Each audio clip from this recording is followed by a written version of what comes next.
nggak organisasi, nggak kepanitiaan itu nilainya oke-oke aja, oke-oke banget. Mereka selalu aman kalau misalnya ujian.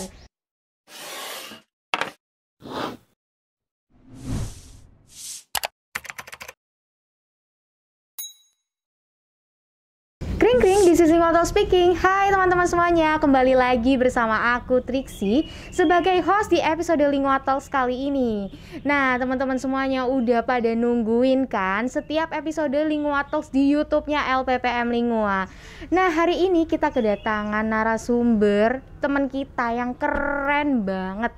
Nah itu ada Renata Evania Hera. Halo Renata. Halo Triksi. Hai, gimana nih kabarnya Renata? Alhamdulillah pagi ini sehat. Alhamdulillah ya.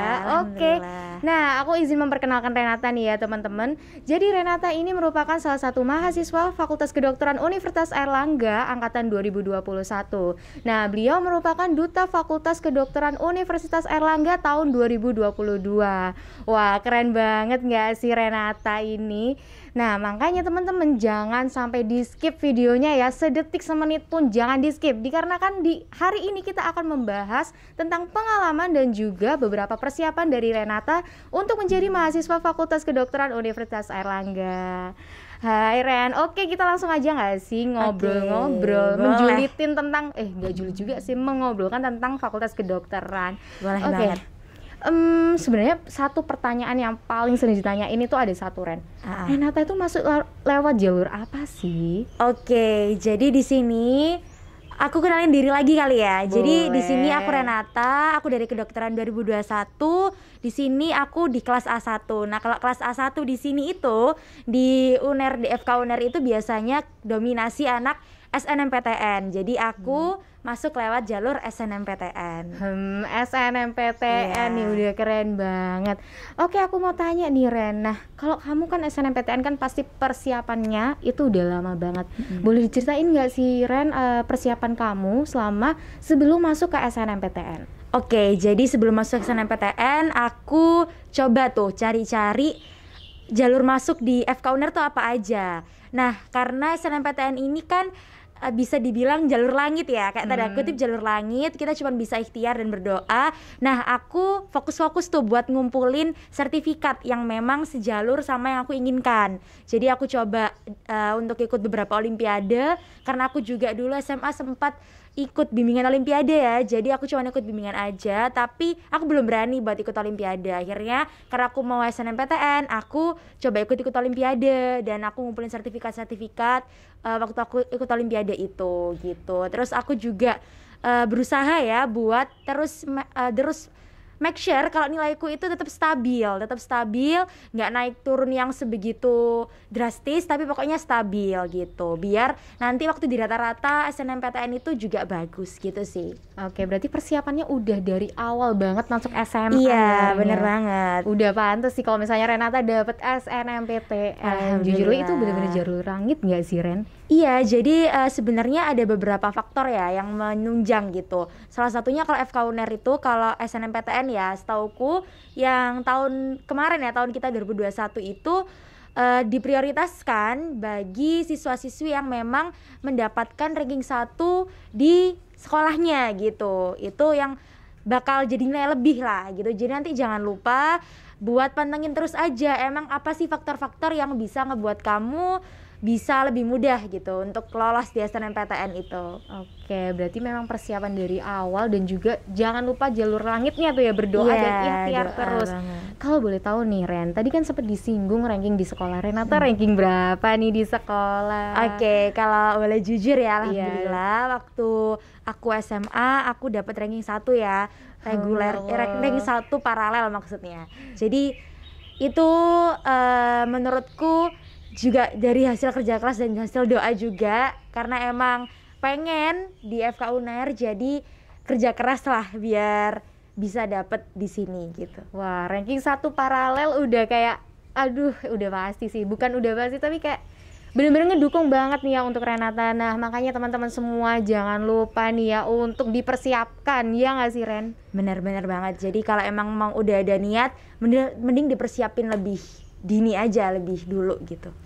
Oke, nah boleh di-share nggak sih ke sobat-sobat Lingua Talks yang udah nonton cara jitu yang paling ampuh yang misalnya orang-orang tuh banyak yang nggak tahu, misalnya kayak tadi jalur langit. Nah kalau misalnya selain jalur langit itu gimana, Ren? Oke, cara yang ampuh ya. Cara yang ampuh menurutku itu, kalau aku sendiri itu banyak-banyak kumpulin sertifikat olimpiade dari UNER. Jadi terutama FK UNER.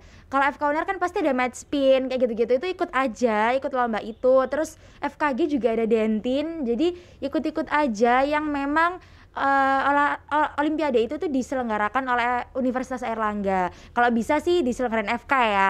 Jadi biar pihak FK UNER tuh tahu, oh ternyata anak ini tuh emang aktif gitu, sebelum masuk sini pun dia udah aktif buat ikut-ikut kegiatan yang diselenggarakan oleh FK UNER gitu sih. Gitu, berarti memang kita harus setidaknya kayak bahasanya kayak menjilat UNER dikit gitu dikit ya. aja gitu. Dikit aja biar tahu gitu. Oh, anak ini memang pengennya di UNER gitu. Bener banget. At least nama kita tuh udah ada gitu waktu mereka mungkin seleksi gitu ya. Nama kita tuh udah pernah tercatat gitu di sini. Iya, jadinya mereka kayak lebih gampang untuk wah anak ini pengen di UNER nih. Aku langsung masukin gitu mungkin ya. Semoga aja gitu sih ya. Amin. Oke. Kalau misalnya udah mau masuk nih di FK UNER, terus lagi pengumuman, kayak persiapan mental apa sih yang harus dipersiapin gitu? Karena itu penting banget nggak sih, Ren, kalau mental itu? Benar, persiapan mental ya. Pertama yang harus disiapin adalah seperti yang kita udah tahu ya, pasti di sini itu kumpulan dari anak-anak terbaik di daerahnya gitu. Pokoknya mereka yang masuk FK itu ya yang pokoknya terbaik di daerahnya lah. Nah, berarti mental yang harus disiapin adalah mental kalau kita itu bukan yang terbaik nantinya, karena di sini tuh kita semua terbaik gitu. Jadi karena kita udah nyiapin mental buat nantinya kalau kita bukan yang terbaik nih, jadi kita juga harus udah siap kecewa kalau misalnya kita bukan yang terbaik gitu intinya, karena di sini semua itu terbaik. Jadi kalian di sini juga harus siap kalah, siap kecewa gitu, karena memang di sini kita semua belajar bareng-bareng ya dari nol, nggak semuanya bisa jadi yang terbaik di sini gitu sih. Oke, jadi memang harus mentalnya tuh mental untuk tegar, harus sabar gitu ya. Pokoknya tekun aja deh. Bener. Oke, kita akan lanjut nih ke pertanyaan selanjutnya yang banyak banget nih orang-orang tanya.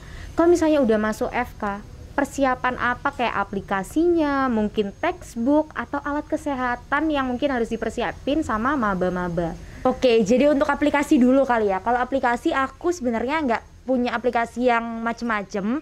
Aku punya Osmosis, tapi aku nggak rekomen sih kalau misalnya kalian dari YouTube aja cukup ya. Kalau aku dari YouTube aja cukup sih, banyak banget video pembelajaran yang bisa kalian tonton yang memang bisa ngebantu kalian buat memahami materi pelajaran gitu ya. Terus kalau misalnya buku textbook itu tergantung dari kalian mau blok apa.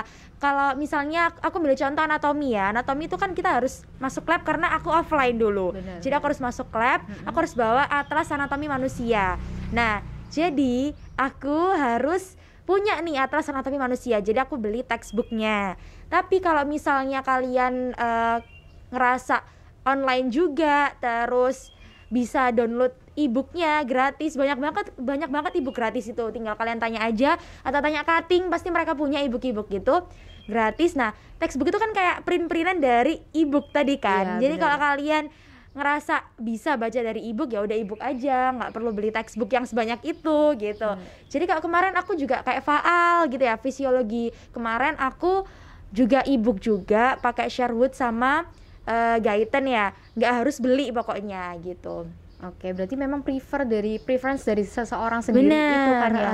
Kalau aku jujur aku lebih suka e-book sih, Ren. Berarti kamu sama juga ya suka e-book? Sama, karena menurutku e-book itu kan pricey ya, kayak dan buku FK tuh banyak banget. Kalau kita beli semuanya agak tekor ya, gitu ya, agak bangkrut. Jadi mending save money kalian, save uang kalian buat hal yang lebih berguna ya gitu, buat healing setelah ujian mungkin ya. Jadi daripada beli buku yang harganya nggak murah gitu. Iya gitu. Bener. Tapi kalau misalnya ada teman-teman yang kayak memang suka baca buku, itu pasti boleh banget nggak sih, Ren, untuk dibeli itu beberapa buku yang kayak aduh udah tebel-tebel harganya Iya, lumayan jadi boleh juga. banget sih kalian beli, sebenarnya nggak apa-apa. Cuman karena aku prefer ebook karena bisa dibawa kemana-mana.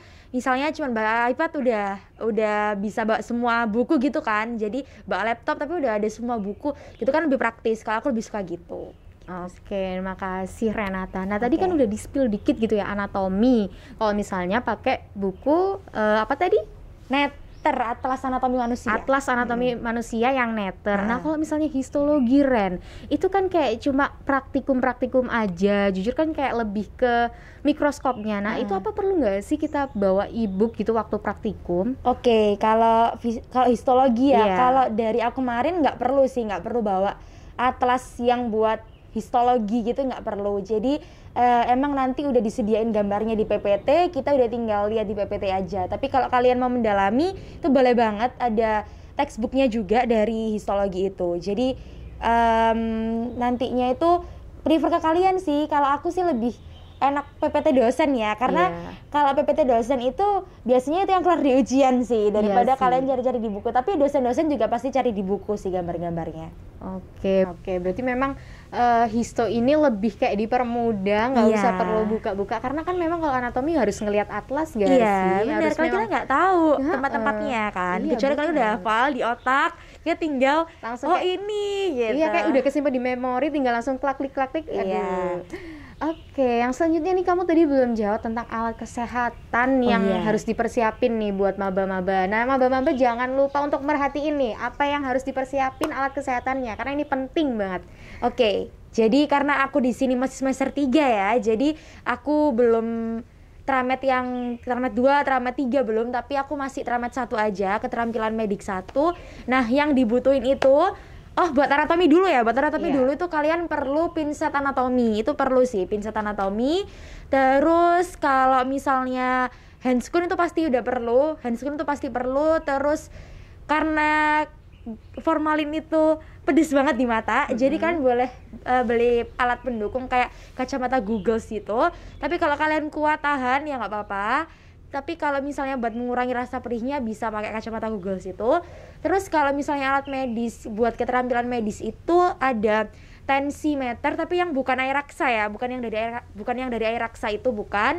Terus stetoskop sama palu refleks. Palu refleks itu nanti kalian bisa beli yang segitiga atau beli yang bulat juga bisa.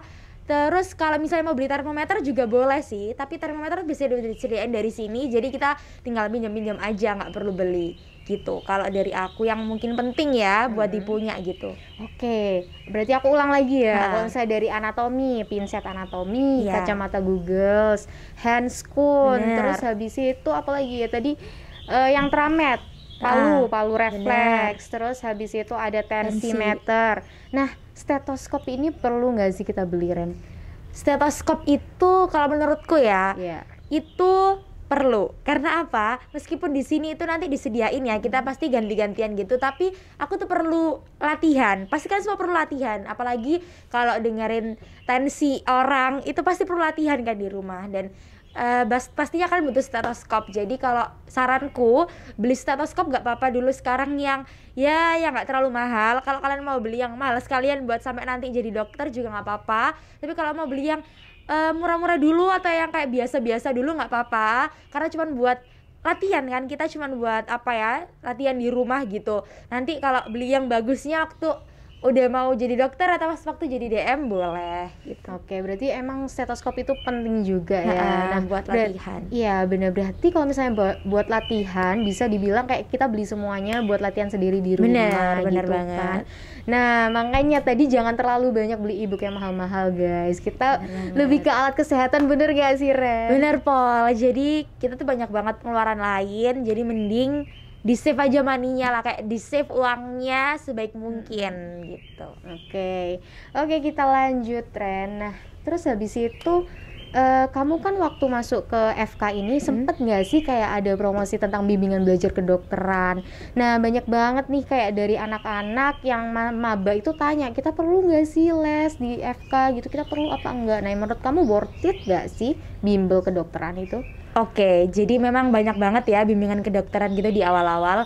Kalau aku pribadi ya, aku nggak ikut bimbingan belajar kedokteran karena aku ngerasa dengan diskusi sama temanku tuh udah cukup gitu ya kalau aku. Tapi di sini tergantung kalian lagi. Kalau kalian memang suka les, dan les itu bener-bener membantu teman-teman. Jadi les itu kalian nanti bakal ada waktu-waktu tertentu yang emang kalian harus les, dan para pengajarnya, beliau dari bimbingan kedokteran itu memang udah berkompeten ya di bidangnya. Jadi pasti udah trusted. Kalau kalian mau bahas-bahas soal atau kalian mau mendalami pemahaman kalian waktu kuliah juga pasti enak banget ya, pasti terbantu banget. Benar. Karena beliau-beliau ini udah tahu dan ngerti materinya gitu. Ya, jadi kan udah expert banget gitu udah kan, expert. Ren. Jadi kalian bisa terbantu buat jawab-jawab soal, buat benerin pemahaman kalian gitu-gitu. Terus kalau mau ujian juga pastinya banyak-banyak soal-soal latihan ya, banyak soal latihan, banyak pertemuan gitu buat mempersiapkan kalian gitu. Jadi tergantung gaya belajar kalian.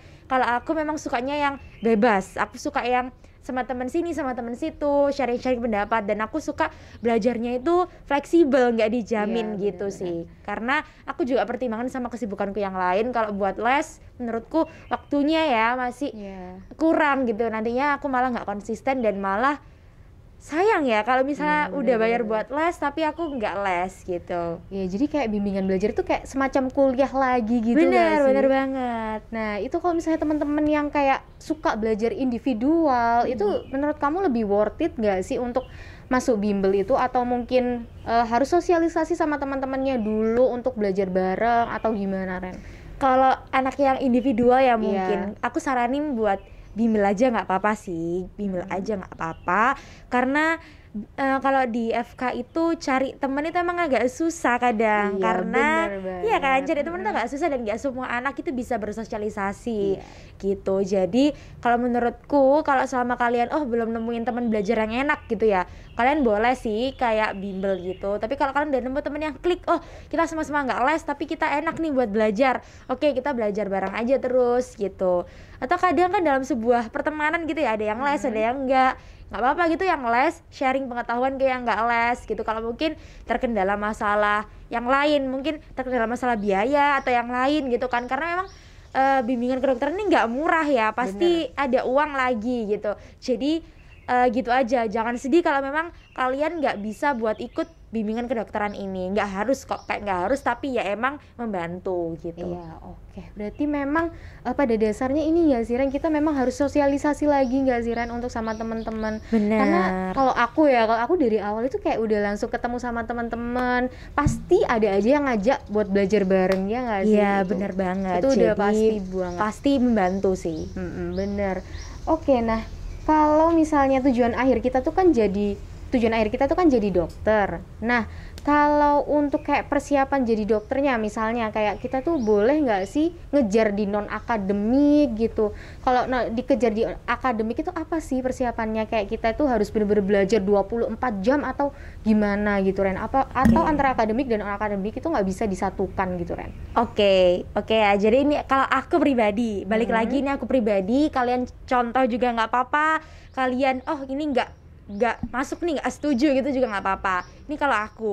Jadi kalau aku itu yang memang aku sadari ya, kalau jadi anak kedokteran itu pasti belajar terus, long life learner. Kalian tiap hari tuh pasti bakal belajar. Nah kalau sekarang aku tanya, kalian 24 jam belajar, apa kalian nggak mau ngasah soft skill kalian? Padahal kalau nanti kalian jadi dokter ya, mungkin jadi dokter muda, kalian pindah lingkungan lagi, nggak sebagai mahasiswa, itu pasti dibutuhin banget soft skill. Di dunia pekerjaan itu dibutuhin banget soft skill gitu. Dan aku juga sudah sempat sharing sama Mbak Emas yang sekarang udah jadi dokter, jadi DM gitu ya, dokter muda. Itu mereka beliau tuh bilang ke aku kalau misalnya soft skill tuh butuh banget. Soft skill, terus kemampuan berorganisasi, kemampuan untuk berpendapat, kemampuan untuk bisa bersosialisasi dan bisa fit in di sebuah lingkungan gitu loh. Nggak yang kayak orang-orang itu harus ke kita dulu gitu.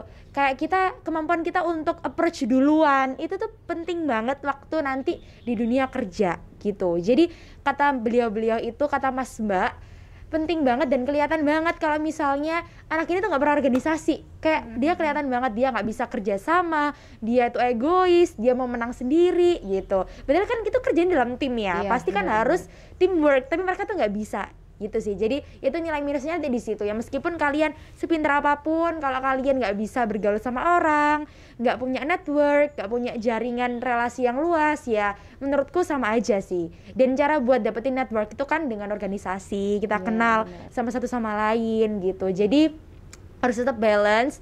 Organisasi ya oke-oke aja buat kalian, sarana buat berkembang yang emang menurut kalian, oh ini fit in sama aku nih, oh ini emang cocok buat aku gitu, nggak apa-apa. Daripada kalian belajar terus ya nggak apa-apa.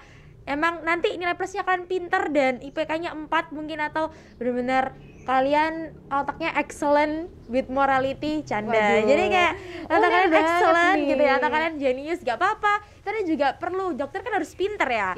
Tapi balik lagi kita mahasiswa itu tempat dimana kita mencari relasi. Karena menurutku sendiri FK itu fakultas keluarga atau fakultas network. Jadi apa ya, kalau kita punya keluarga, punya kenalan, pasti satset gitu, gampang lah. Kayak BEM kita nggak sih, BEM KM FK UNER, ya itu keluarga mahasiswa. Bener banget. Udah pas banget BEM KM FK UNER. Oke. Nah, terus nih Ren, bahas-bahas tadi tentang kesibukan. Nah, kalau misalnya nih ada anak yang misalnya fokusnya ke akademik terus, mungkin nggak sih kalau misalnya dia itu tiba-tiba nilainya jelek, terus habis itu dia nggak ikut organisasi, terus itu gimana jadinya, Ren? Oke. Ini pertanyaan yang menarik sih, karena aku juga kadang mempertanyakan teman-teman yang nggak ikut organisasi, terus teman-teman yang belajar terus, apa udah dipastikan nilainya itu bagus terus?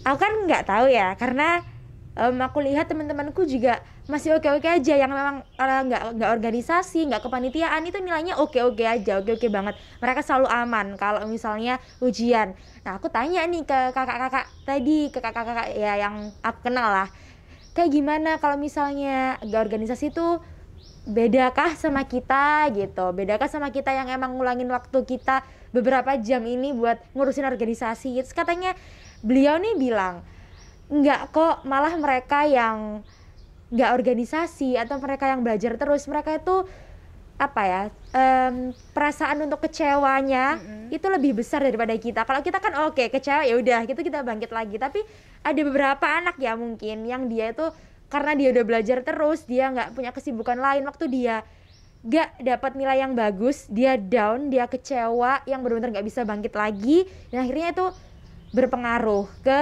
akademik selanjutnya. Malah kadang yang lebih rajin dari kita itu dia yang kelihatan kok dia ngulang-ulang terus ya, karena tadi dia motivasi atau semangatnya itu loh dari dirinya itu kurang, dia kurang mempersiapkan rasa kecewa untuk gagal tadi loh. Gitu. Berarti memang mental itu paling penting ya, bener banget. Tapi memang bener nggak sih Ren, kalau misalnya beberapa ada yang kayak aktif di organisasi, malah jadi BEM, malah jadi ketua ini itu, tapi malah prestasinya masih sama-sama aja nggak sih? Bener banget. Ya kan, itu jadi kayak memang organisasi itu nggak ngehalangi kalian guys, bener-bener kayak mendukung soft skillnya. Nggak mungkin nggak sih kalau kita jadi dokter nggak bisa ngobrol sama pasien. Bener ya banget.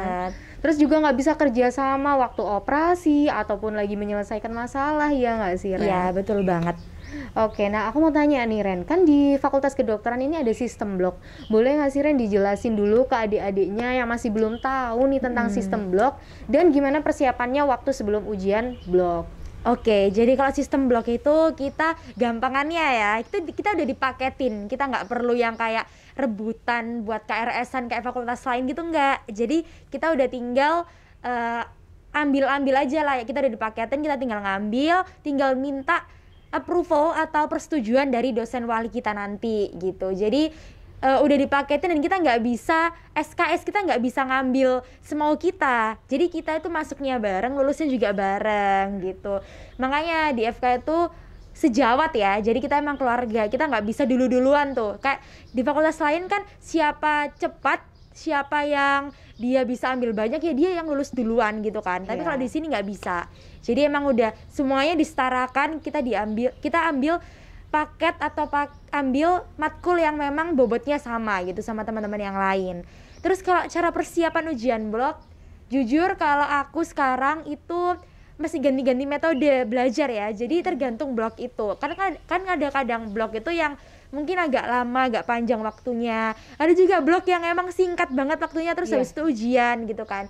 Jadi aku tuh belajarnya nggak yang harus harus saklek kayak harus oke ya belajarku kayak gini, enggak.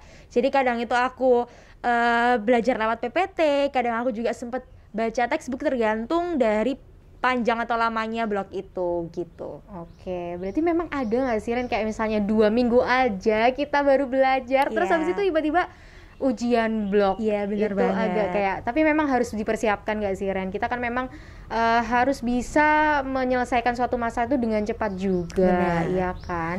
Oke, terus aku mau tanya nih Ren, kamu jam masuknya kuliah dan jam pulang kuliah itu berapa? Pernah nggak sih kayak sampai jam 12, jam 11 gitu nggak sih karena organisasi atau gimana? Oke, kalau aku pribadi, aku biasanya kalau masuk offline ya, kalau masuk offline tuh jam 7 dari kampus sampai jam 3 atau jam 4 sore. Itu buat kuliah ya, kalau offline kuliah doang. Nah, kalau mau organisasi, mostly sih organisasi di sini itu online ya. Kayak Iya. oke, kita kalau ada Zoom ya Zoom aja, karena pasti semuanya tahu kalau udah capek. Jadi kalau misalnya itu rapatnya nggak yang urgent atau nggak yang benar-benar important banget, yang nggak penting banget buat kita offline, ya kita usahain buat online gitu. Nah, kalau misalnya pun pernah nggak pulang jam 11-12 pasti pernah, karena ya organisasi yang memang sifatnya wajib untuk dihadiri offline di sini, dan memang agendanya tuh padat ya, jadi bisa sampai jam 11-12 malam. Tapi menurutku tuh biasa sih kalau buat anak mahasiswa ya. Iya. Gitu. Jadi gitu. Kalau misalnya online biasanya sama sih jam 7 atau jam 8 gitu ya mulai, terus selesainya. Tapi kalau online tuh nggak sampai jam 3-4 sih. Pernah sampai jam 3-4, tapi umumnya sampai jam 2-an tuh biasanya udah selesai. Begitu ya Ren ya. Jadi memang tergantung dari setiap orang gimana cara ngatur waktunya Benar ya. banget. Terus gimana sih caranya biar kita ngemaksimalin belajar dalam waktu yang sesingkat mungkin atau banyak organisasi yang kita pegang gitu, gimana Ren caranya? Oke, karena aku di sini juga masih belajar ya, aku Iya, nggak seperfect oke. itu. Jadi aku sekarang masih mencoba buat membalancekan semua ini. Kalau aku sih maksimalin waktu buat belajar di kelas. Waktu kuliah tuh benar-benar ya belajar. Kalian jangan oke kuliah datang terus kalian ngelakuin hal lain gitu, menurutku jangan. Jadi kalian tetap fokus ke kuliah kalian, fokus ke apa yang disampaikan dosen. Terus pasti kan kalian nggak langsung paham tuh apa yang disampaikan dosen. Nah itu kalian review lagi di luar jam kuliah. Bisa dengan, kalau online biasa kan bisa di record ya, bisa kayak direkam gitu kelasnya. Itu kan bisa lihat record kelas lagi, atau kalian review aja PPT tadi. Kalau aku biasanya kalau kelas offline kan nggak bisa di record. Iya. Aku biasanya itu selalu nyatet pakai laptop sih. Kalau nyatet pakai laptop, aku tuh punya aplikasi andalan namanya Microsoft OneNote. Itu gampang banget sih kalau buat nyatet, buat copy paste gambar. Jadi aku siapin PPT yang dijelasin dosen, sama aku split screen gitu, screen yang kiri buat PPT, yang kanan buat OneNote-nya. Terus aku udah siap banget dengerin dosennya, aku SS-in PPT yang mungkin saat itu dijelasin dosennya, terus aku kasih penjelasan tambahan di bawahnya. Jadi waktu aku belajar, aku tinggal buka catatan OneNote-ku itu gitu, nggak usah buka-buka PPT yang kemarin, karena di OneNote-ku itu udah lengkap, ada SS-an PPT-nya sama udah ada penjelasan dari dosennya. Jadi udah tinggal all in one di situ lah gitu. Oke, berarti memang memaksimalkan waktu kuliah itu ya Ren. Bener. Karena memang waktu kita tuh gak banyak juga ya nggak sih Ren? Bener banget. Jadi kalau misalnya kalian organisasi, oke, di jam gitu, dari jam 5 sampai jam 6 misalnya, jam 5 sampai jam 6 sore, oke, berarti kan kalian hilang 1 jam tuh. Kalau aku sih, aku harus ganti waktu itu buat nanti belajar. Jadi aku nambahin waktu belajarku 1 jam, tergantung berapa yang aku habiskan buat organisasi gitu. Berarti habis invest terus habis itu dibayar lagi Bener, gitu ya bener ibaratnya. banget. Nah makanya teman-teman jangan sampai tidur di kelas ya, jangan tidur di kelas, terus habis itu jangan titip absen atau jangan main game ya nggak sih Ren? Boleh nggak sih dikasih tahu ke teman-teman gitu tentang kayak kita nggak boleh tidur atau gimana biar mereka bisa memanfaatkan waktu dengan baik. Oke, jadi kalau aku punya 3 prinsip: kuliah, akademik, dan tidur. Kalau kalian mau maksimalin organisasi dan akademik, ya udah, tidur kalian berarti harus kalian kurangin. Karena nggak mungkin banget kalian tidur banyak, organisasi jalan, kuliah jalan gitu. Nah kalau kalian ngerasa ada tidurku kurang nih, oke, di stop salah satu, mungkin di stop yang organisasinya. Karena kalau aku pribadi, aku nggak mungkin nyetop kuliahku kan. Gimana Iya. cara nyetop kuliah Nggak gitu. jadi dokter dong. Iya, jadi aku harus nyetop dikit lah organisasinya biar aku tidurnya cukup gitu. Jadi kalian harus banget ya melek pada saat kelas itu sebuah keharusan. Karena apa? At least kalian tahu, oh ini nih pernah dijelasin gitu. Daripada kalian tidur di kelas kan nggak dapat apa-apa, mending kalian pulang aja nggak sih, daripada datang kuliah terus kalian cuma tidur. Mending kalian tidurnya tuh di rumah malam, terus paginya emang udah siap buat kuliah gitu. Terus jangan sampai kalian main games di kelas, karena kayak pelajaran di FK tuh bakal lari-larian gitu loh, bakal lari-larian. Kalau kita sendiri, teman-teman kita lari, kita jalan gara-gara kita main game nih. Ibaratnya teman-teman kita lari, kita jalan, kapan kalian mau sampai? Kalian nanti bakal kesusahan buat ngejar teman kalian yang udah sampai finish, karena kalian jalan tuh di awal. Jadi kalau bisa kalau teman-teman kalian lari, ya kalian lari juga, biar nanti finishnya bareng-bareng dan kalian gak kesusahan tuh, gak kecapean buat ngejar teman-teman kalian yang lain gitu sih. Berarti gitu ya. Apalagi kalau yang tidur ya. Apalagi kalau teman-temannya udah lari dia tidur gitu. Aduh, malah itu kapan sampainya nggak tahu sih. Kapan sampai? Ingat lagi kalau kita tuh fakultas keluarga. Jadi kita harus lulus bareng gitu gak sih? Oke, nah kalau biasanya ke kampus itu Renata naik apa sih? Kalau ke kampus karena kosku deket juga ya. Jadi kalau pagi gini kayak masih adem, aku bisa jalan karena oke, gak apa-apa lah masih jalan gitu ya. Tapi kalau siang Surabaya ini agaknya udah bukan kayak agak sih, emang kayak beda cuaca gitu. Kalau nggak panas ya panas banget. Bener gitu sih, Ren? Jadi aku biasanya kalau siang itu aku ngegrab atau Gojek gitu. Jadi Grab bike atau Grab bike atau Gojek ya, Go Ride gitu.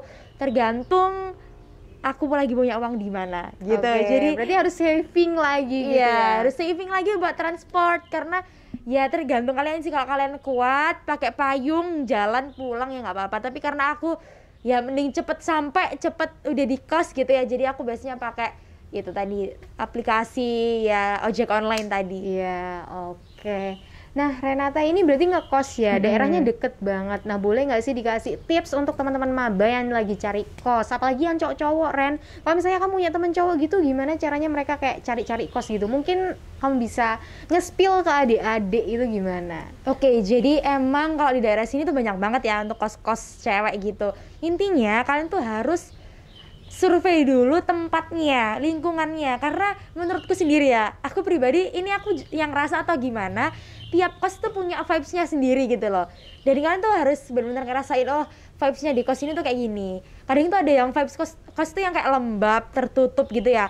Menurutku saranku jangan ambil yang kayak gitu sih. Aku tuh lebih suka kos yang deket jalan raya, terus deket sama fasilitas-fasilitas umum kayak apotik. Itu perlu banget karena kita anak kos kan sendirian ya. Kalau kita sakit mau merepotkan siapa, kita harus jalan sendiri ke apotik ya kan. Kalau apotiknya jauh keburu pingsan, Wak. Jadi aku tuh selalu milih kos yang deket apotik, deket Indomaret. Apalagi aku cewek kan, tiba-tiba bocor gak punya roti gitu kan, gimana ya. Kalau Indomaret jauh atau kayak kita harus perlu go shop dulu kan lama ya. Aku selalu pilih yang deket Indomaret, deket sama apotik gitu sih. Jadi emang biar aku ini nggak kesusahan gitu. Terus kalau buat cowok-cowok biasanya emang jarang ya kos cowok daripada kos cewek gitu. Kalau kos cowok itu juga banyak kok di daerah sini. Ada yang kayak ada pingpongnya gitu malah. Kayak mana itu? Iya, di Kedung Sroko gitu. Jadi dia ada kayak pingpongnya gitu di bawah, karena kayak yang pemilik kosnya tahu deh kalau anak cowok tuh pasti banyak tingkah ya. Iya, benar banget. Kalau cewek banyak mainnya lebih tepatnya. Kalau cewek pasti kalau ada waktu luang tidur sih. Kalau cowok pasti ada aja gitu kan. Jadi di sini banyak kok sebenarnya kos cowok-cowok, tinggal cari aja. Terus kalau kalian prefer kos yang campur juga nggak apa-apa, yang cewek cowok gitu biasanya kan ada kos campur. Tapi kalau misalnya cewek lebih aman kalau kos cewek aja gitu, kos cewek aja karena kalian pasti lebih privasinya lebih terjaga gitu sih. Iya benar, berarti kan memang lebih untuk preference masing-masing lagi. Benar. Tapi memang lebih baik untuk privasi kita harus dijaga teman-teman. Benar. Oke, nah kalau misalnya kamu ke kampus nih ya Ren, kamu biasanya bawa apa aja sih Ren? Atau pernah kamu nggak bawa tas gitu? Oke, kalau ke kampus bawa apa aja? Kalau ke kampus aku pertama bawa alat yang bisa bantu aku buat nyatet. Pasti kalau nggak laptop ya iPad gitu ya. Tergantung kalian kalau mau prefer laptop ya laptop, kalau iPad ya iPad gitu. Terus kedua itu tergantung kalian saat itu ada kayak sesuatu yang harus dibawa, kayak bisa misalnya, oh iya aku lupa mention kalau misalnya diktat itu aku harus selalu bawa ya. Jadi diktat itu kayak sebuah buku yang dikasih sama fakultas dan itu nggak ada e-booknya. Jadi kalau diktat aku selalu beli gitu ya. Kalau diktat selalu beli karena di situ dari fakultas dan penting, banyak rangkumannya. Bisa bawa diktat gitu-gitu. Kalau emang nggak perlu ya udah nggak perlu, nggak apa-apa. Terus biasanya aku bawa apa lagi ya? Bawa ballpoint, terus bawa kertas buat nyatet atau apa notebook gitu. Terus bawa apa lagi ya? Bawa ballpoint, stationery, terus mungkin sunblock. Bener, karena Surabaya itu cuacanya kalau nggak panas dia panas banget. Terus bawa kayak hand sanitizer, masker tambahan. Apalagi ya yang aku bawa? Oh, headset atau headphone gitu perlu sih bawa. Di situ udah sih cuma bawa itu aja. Kadang bawa minum, kalau enggak ya udah enggak gitu. Terus kalau misalnya ada praktikum ya bawa alat-alat praktikum. Kalau mau terampilan medis ya bawa alat-alat ramet tadi kayak stetoskop dan lain sebagainya. Kalau enggak ya udah enggak bawa. Itu tadi aja laptop yang penting gitu. Pokoknya jangan sampai kita membawa hal-hal yang tidak perlu banget. Kita benar-benar harus membawa sesuatu yang perlu gitu ya. Oke, aku mau tanya lagi nih Ren, outfit yang kalau ke kampus itu gimana gitu loh. Kalau misalnya kayak make up itu boleh nggak sih ke kampus? Terus habis itu baju-bajunya tuh kayak gimana? Apa nggak beneran nggak boleh kalau misalnya kita harus pakai jeans gitu? Oke, jadi untuk outfit itu emang anak FK ini khusus ya. Jadi harus pakai kemeja dan celana kain. Kita nggak boleh pakai jeans. Terus nggak boleh pakai baju yang kebuka gitu, kaos nggak boleh.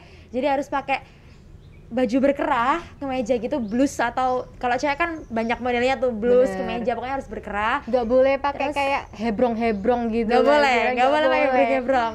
Terus pakai celana kain, nggak boleh jeans. Terus usahain jangan ketat ya, karena kalau ketat nanti nggak enak dilihat dan pasti dimarah sama dosennya gitu. Terus habis itu kalau pakai jaket, menurutku nggak apa-apa sih, asalkan pakai berkerah gitu ya depannya. Kalau jaket doang jangan, tapi kalau buat outer gitu aja nggak apa-apa mungkin ya gitu.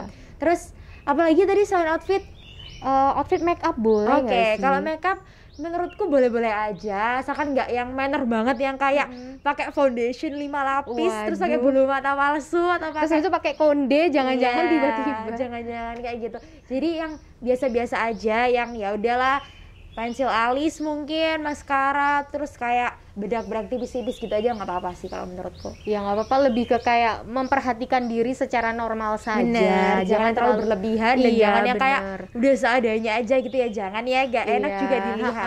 Karena kita kan juga harus menaati aturan yang ada gitu kan. Oke, yang terakhir nih Ren, kamu itu kalau offline posisi pasukan depan, tengah, atau belakang, atau posisi pasukan tidur Ren? Oke, kalau aku sendiri ya ini fake no hoax ya, real banget nih aku. Aku tuh pasukan depan jujur, karena apa? Kalau aku di belakang aku tuh tidur. Jadi kalau di belakang itu udah gak kelihatan PPT, terus hawa-hawa setan tuh makin banyak ya kalau di belakang. Vibes-nya tuh lebih dingin gak sih? Kayak lebih enak buat tidur. Jadi kalau di depan tuh kita kan deg-degan nih. Kan di depan kita tuh dia dosen, takut banget gitu. Jadi kayak kita harus selalu melek gitu. Jadi itu tipsku biar tetap melek, kalian harus duduk depan dan bergaulah dengan teman-teman kalian yang pintar.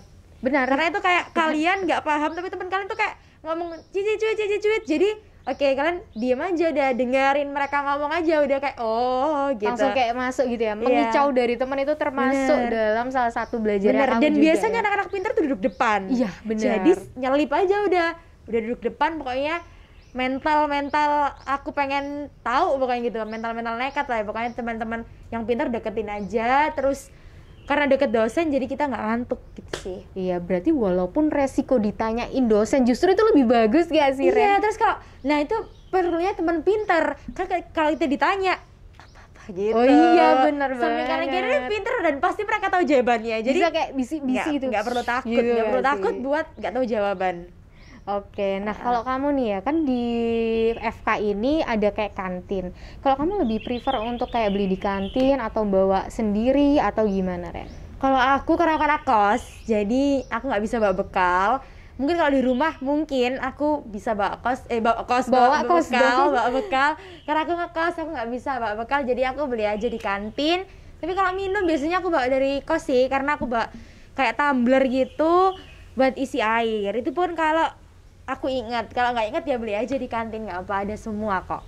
Oke, nah itu tadi sebenarnya pertanyaan terakhir, cuman aku boleh nggak sih nanya lagi ke kamu? Ini yang bener-bener ditanyain sama anak-anak maba nih. Kan banyak yang bilang kok misalnya UKT FK itu kayak banyak banget. Nah boleh nggak sih di-spill fasilitas apa aja yang sudah dikasih sama FK sehingga kita bayar UKT yang bisa dibilang kayak ya cukup pricey, tapi apakah worth it gitu, Ren? Oke, jadi ini ya yang pasti kayak jadi sebuah huru-hara di masyarakat. Bener gitu. banget. Pasti kayak masuk FK, oh pasti bayarnya mahal, Iya. gitu ya. Tapi kalau menurutku enggak sih. Kalau di fakultas lain mungkin setiap praktikum bayar, kita udah nggak bayar. Bener. Kita udah kayak free access deh. Kayak mau praktikum apa aja di sini udah nggak bayar. Terus aku juga sempat dengar kalau di fakultas lain atau di universitas lain tuh kalau mau remet ujian tuh bayar lagi. Iya, ada Nah yang kalau kayak di gitu. sini tuh enggak. Jadi kalian mau remet itu kayak ya udah tinggal remet aja, nggak perlu buat bayar-bayar lagi. Terus kalian free wifi, terus kalian bisa ke perpus kapan aja, kan bisa manfaatkan semuanya ada di sini gitu. Jadi nggak ada biaya tambahan. Sejauh ini ya, aku sampai aku semester 3 ini nggak ada biaya tambahan selain UKT itu buat aku bayar-bayar semua yang ada di fakultas ini gitu. Jadi memang kayak fasilitas terbayarkan Bener. gitu ya. Oke, makasih banget nih Ren. Tadi udah dijelasin banyak banget tentang FK. Nah, boleh nggak sih Ren kasih pesan-pesan untuk maba-maba di sini yang pengen banget untuk mempersiapkan dari sekarang, dan juga Senin ini udah kayak mau masuk gitu nggak sih Ren? Boleh nggak sih dijelasin kepada maba-maba? Oke, jadi kalau pesan aku ke maba-maba ya, pokoknya di FK itu kalian udah another starting point, kayak kalian itu udah pasti memulai lembaran yang baru. Jadi di sini kalian tekun-tekun, rajin-rajin, pokoknya sekali kalian masuk ke FK ya udah berarti kalian berkomitmen untuk terus belajar. Jadi jangan capek buat belajar, kalian pokoknya tekun dan rajin aja deh. Pokoknya kuncinya tekun, rajin, dan harus selalu bahagia dan sehat-sehat. Karena kalau kalian nggak sehat nanti gimana mau menyehatkan orang lain. Bener banget. Oke, terima kasih banyak ya Renata udah hadir, udah menyempatkan waktunya di sini. Aku terima kasih banget dari Lingua, dan semoga sukses selalu dan juga lancar ya ujiannya Renata. Amin. Jadi tadi kita udah dengar ini dari Renata tentang pengalamannya masuk ke Fakultas Kedokteran Universitas Airlangga, dan juga gimana sih persiapannya dari sebelum masuk FK sampai masuk FK, itu apa aja yang dibeli, alat kesehatannya, dan juga ada beberapa yang kayak beli diktat dan juga fasilitas-fasilitas di Fakultas Kedokteran Universitas Airlangga. Nah, terima kasih teman-teman yang sudah menonton dari awal sampai akhir, yang sudah nggak nge-skip. Jangan lupa untuk subscribe dan juga jangan lupa untuk ikutin Instagram kita @lppmlingua. Jangan sampai nggak nge-follow ya. Kalau nggak nge-follow, kalian harus ngikutin lagi video-video Lingua semuanya. Oke, terima kasih karena sudah melihat. See you in the next video. Bye-bye.